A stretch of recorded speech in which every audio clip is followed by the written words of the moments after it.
पाकसाठी हेरगिरी करणाऱ्या ज्योती मल्होत्राच्या लॅपटॉप मोबाईलमध्ये बीएसएफच्या हालचाली आणि हाय सिक्युरिटी झोनचे व्हिडिओ, तर पाकमधील अली हसनने ज्योतीला व्हॉट्सअपवरून कोडवर्डद्वारे रॉ एजंटबाबत सुद्धा विचारलं। तपासादरम्यान ज्योती मल्होत्राची डायरी समोर, ज्योती मल्होत्राचा कल पाकिस्तानकडे असल्याचं डायरीमध्ये उघड। पाकिस्तानच्या लोकांकडून खूप प्रेम मिळालं, डायरीमध्ये उल्लेख। ज्योती मल्होत्रा बांगलादेशला जाण्याच्या तयारीत होती। व्हिसासाठी बांगलादेश उच्चायुक्तालयामध्ये ज्योतीचा अर्ज। ज्योतीचा पाकिस्तान, चीन आणि नंतर बांगलादेश यांच्याशीही जवळीक साधण्याचा प्रयत्न।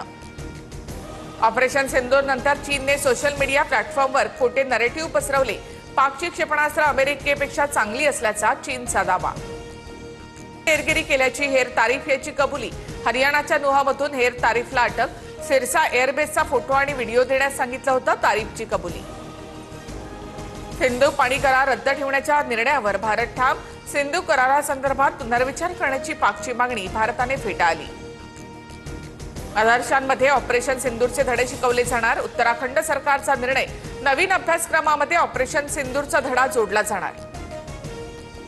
भाजपकडून राहुल गांधींच्या चेहऱ्यासोबत असे मुनीर याचा चेहरा पोस्ट। राहुल गांधी पाकिस्तान आणि त्याच्या हितचिंतकांची भाषा बोलतात, भाजपचा आरोप। तर काँग्रेसकडून मोदींचा फोटो ट्विट करत भाजपवर निशाणा। राष्ट्रवादीचे आमदार छगन भुजबळांनी घेतली मंत्रिपदाची शपथ। धनंजय मुंडेंकडील अन्न आणि नागरी पुरवठा खातं भुजबळांना मिळणार।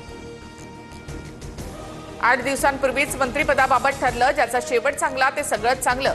फडणवीस, शिंदे, अजित पवारांचे आभार। शपथ घेण्याआधी भुजबळांची प्रतिक्रिया। भुजबळांच्या कमबॅकमुळे नाशिकचं पालकमंत्रीपद राष्ट्रवादीकडे राहणार अशी चर्चा।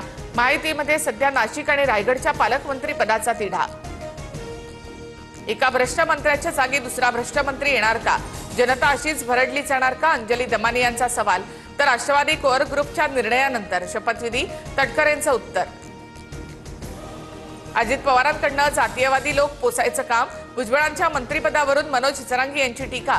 तर जरांगे यांनी मोठा खेळ करून मराठा समाजाचं नुकसान केलं, भुजबळांची टीका। नव्या गृहनिर्माण धोरणाला राज्य मंत्रिमंडळाची मंजुरी। 5 वर्षात 35 लाख घरं बांधण्याचं नियोजन। राज्य सरकारचे 70,000 कोटींचं नवं गृहनिर्माण धोरण।